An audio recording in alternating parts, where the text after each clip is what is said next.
A little over a year ago, I entered into a romantic relationship with someone who I've known a long time. The relationship progressed rapidly, but long story short, 3 months later, I suffered a tremendous heartache and felt blindsided by a breakup. Now we are spending time together again, and it's been a roller coaster as I've realized that my friend is terribly broken and full of anger. One part of me believes I can help them, while another part believes I need to get off this ride once and for all. Should I just cut ties and walk away from someone I love?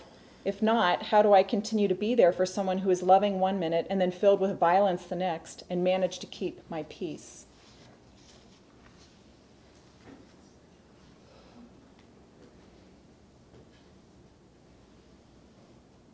Again, we have to answer the question on a completely different level than it's asked.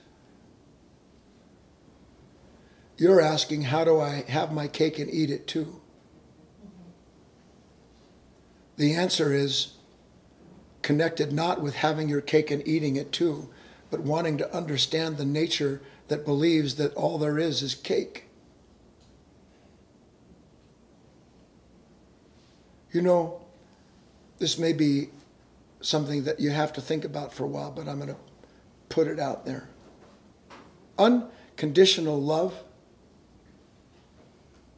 that which some would say, in this instance, that's what I want. No one can ever know, and let's be clear, you know, we tend to think that there's hate and love.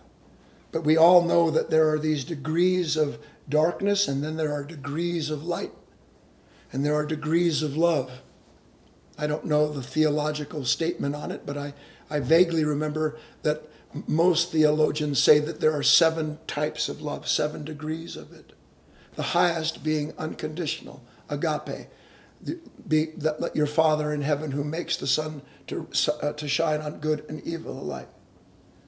And you mustn't, it's improper for you to extrapolate from an image that you have about love who and what you should be relative to your image of yourself. But this much I can tell you, and you can use it as a touchstone, if you will, if you dare. No man, no woman can ever know anything, ever, about real love. And just because we have to categorize to a degree, we'll say that real love is that level of consciousness by the presence of a light that even though it may from time to time transgress into being an identified person with the subsequent pain, that in those moments, that level of love sees instantaneously what it is being brought into, and that love will not permit the individual to go back into the levels of love that have to do with identification and attachment. No, I got it. Do you understand that? Mm-hmm. Because it is only as a person begins to enter into that point in their development that they understand that it is impossible. I'm telling you, it is impossible for you to genuinely love a human being, meaning that you will not harm yourself or another. It is impossible to love another human being as long as you cannot be completely content and comfortable being 100% alone. The more that you need company, the less capable you are of love. Because you use company to hide from yourself the fact that you're empty without it. Now, I'm not being negative about company and social life.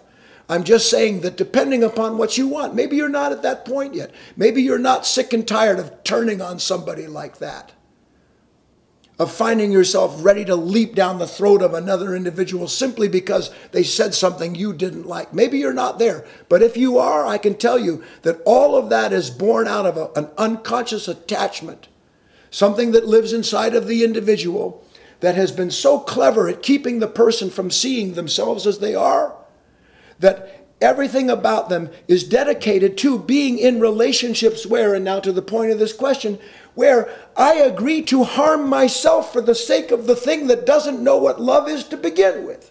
Right. I enable You can't love someone and enable them, but you can. Do you understand in the scale of things? Of course, that's what people do. I think love is making you happy. But I don't know that the me that wants to make you happy is doing so at the cost of its own soul, let alone the development of that individual. I don't know that, or I wouldn't do it. Why? Because love wouldn't allow it.